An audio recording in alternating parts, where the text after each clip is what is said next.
Elementary canal and digestive gland of fishes के बाद अब हम आते हैं alimentary canal and digestive gland of amphibia. Amphibia में एलिमेंट्री किनाल लंबी और कुंडलित होती है, जो कि बक्कल कैविटी जो कि माउथ से लेकर के क्लोएका तक फैली हुई रहती है।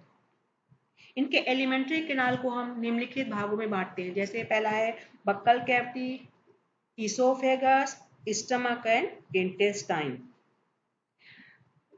एलिमेंट्री किनाल माउथ के द्वारा एक बड़ी कैविटी में खुलता है, जिसे कि हम बक्कल कैविटी या बक्कोफेरेंजियल कैविटी कहते हैं, क्योंकि मेढक में या फ्रॉग में बक्कल कैविटी और फेरिंग्स जो हैं वो सेपरेट या अलग अलग नहीं होते हैं। बक्कल कैविटी ऊपरी और निचले जबड़ों के बीच में या अपर जा एंड लोअर जा के बीच में पाई जाती है। इनका जो अपर जा होता है वह इमूवेबल या अचलायमान होता है और स्कल या खोपड़ी से कनेक्टेड रहता है, जबकि लोअर जा जो है वो मूवेबल या बहुत आसानी से हिल डुल सकता है। इनकी बक्कल कैविटी में निम्नलिखित पार्ट्स मिलते हैं, जैसे है पहला है टीथ। तो मैं फ्रॉग में टीथ या दांत जो है केवल अपर जा में पाए जाते हैं, लोअर जा में टीथ एब्सेंट होते हैं। ये टीथ होमोडॉन्ट होते हैं, छोटे, नुकीले और पीछे की ओर मुड़े हुए रहते हैं। इनके टीथ सॉकेट में नहीं मिलते, बल्कि बोन में सुपरफिशियली अटैच होते हैं। तो ऐसे टीथ को हम एक्रोडॉन्ट कहते हैं। टीथ डेंटिन के बने होते हैं। इनके केंद्र में पल्प कैविटी पाई जाती है। टीथ का जो क्राउन होता है वह इनेमल से कवर्ड होता है।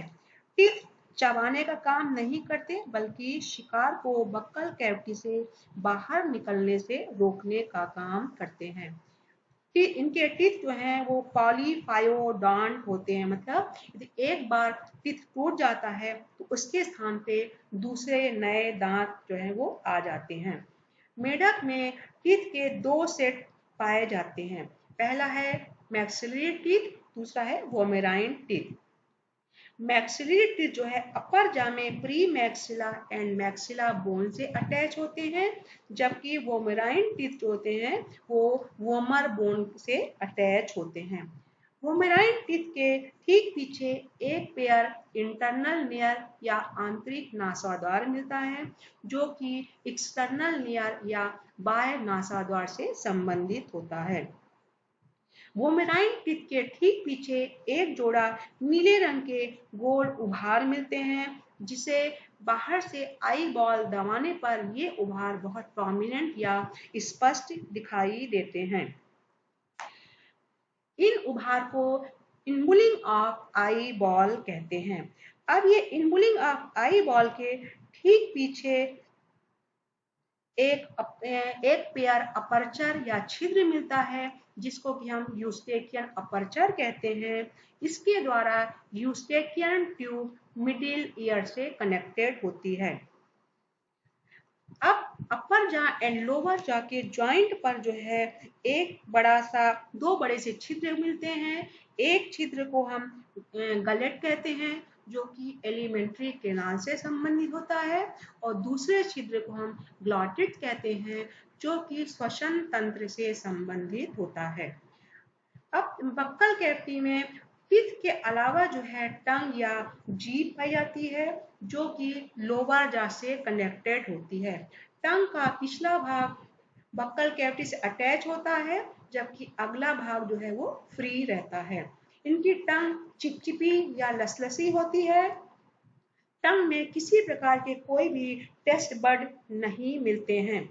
इनकी जो टंग होती है वो शिकार को आसानी से फिसल करके आगे फिसलने का काम करती है।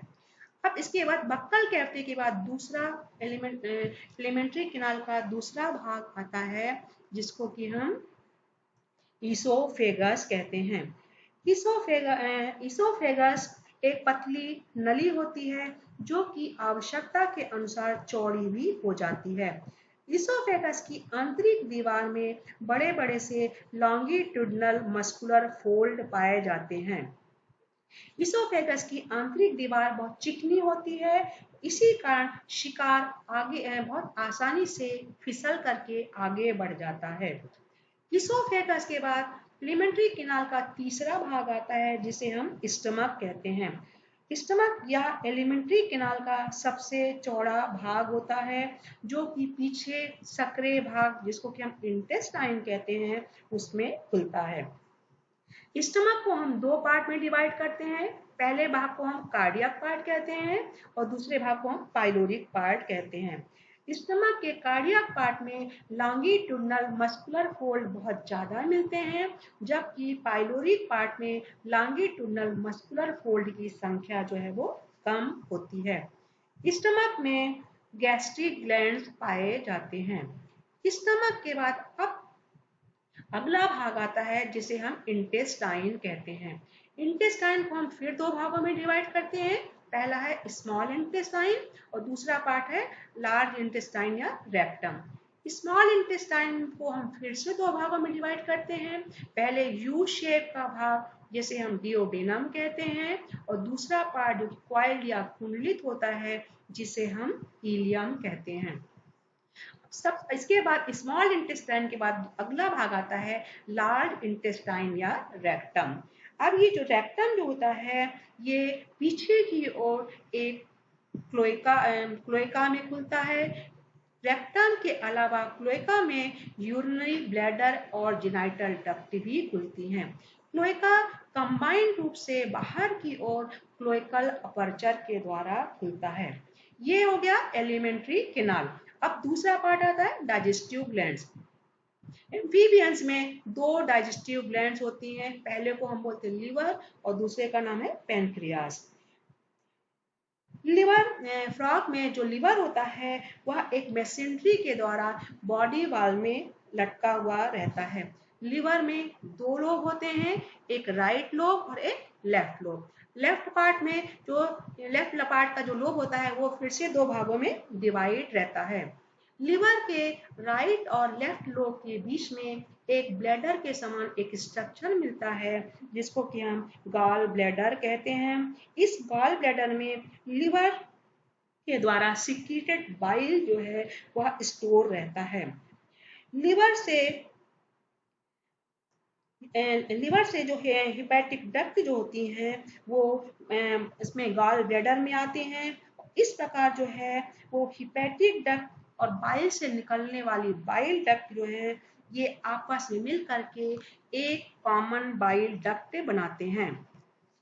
अब ये जब कॉमन बाइल डक्ट जैसी जो है जब लिवर से बाहर निकलते हैं तो इस कॉमन बाइल डक्ट में पैनक्रियास से निकलने वाली बहुत छोटी छोटी सी डक्ट जिनको कि हम पैनक्रियाटिक डक्ट कहते हैं, ये सारी पैनक्रियाटिक डक्ट जो है ये कॉमन बाइल डक्ट पे आकर के खुलती हैं। तो इस प्रकार लिवर से आने वाले कॉमन बाइल डक्ट और पैनक्रियास से निकलने वाली पैनक्रियाटिक डक्ट ये दोनों ही जो है डक्ट आपस में मिल करके कंबाइंड रूप से जो है हिपैटो पैनक्रियाटिक डक्ट बनाती हैं। अब ये हिपैटो पैनक्रियाटिक डक्ट जो एक साथ जो है स्मॉल इंटेस्टाइन के डिओडेनम वाले भाग में अपना सिक्रीशन डालती हैं।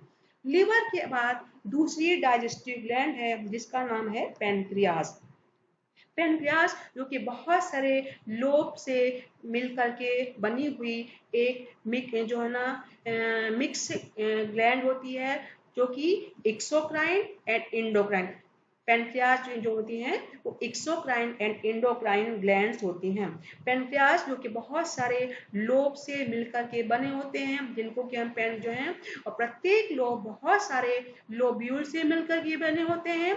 प्रत्येक लोब्यूल्स में पैनक्रियाटिक जूस का सिक्रीशन होता है। इस प्रकार प्रत्येक लोब्यूल से छोटी छोटी सी डक्ट निकलती हैं जिनको कि हम पैनक्रियाटिक डक्ट कहते हैं। ये पैनक्रियाटिक डक्ट जो है वो पैनक्रियाटिक जूस को जो है वो ले करके पैनक्रियाटिक डक्ट के द्वारा लिवर से आने वाले कॉमन बाइल डक्ट के साथ में जुड़ जाते हैं और इस प्रकार जो है वो कॉमन बाइल डक्ट और पैनक्रियाटिक डक्ट आपस में मिल करके एक कंबाइंड हिपैटो पैनक्रियाटिक डक्ट बनाते हैं और ये एक साथ दोनों डाइजेस्टिव ग्लैंड का सिक्रीशन जो है वो स्मॉल इंटेस्टाइन के डिओडिनम वाले भाग में डाला जाता है। ये हो गया alimentary canal and digestive glands of amphibia.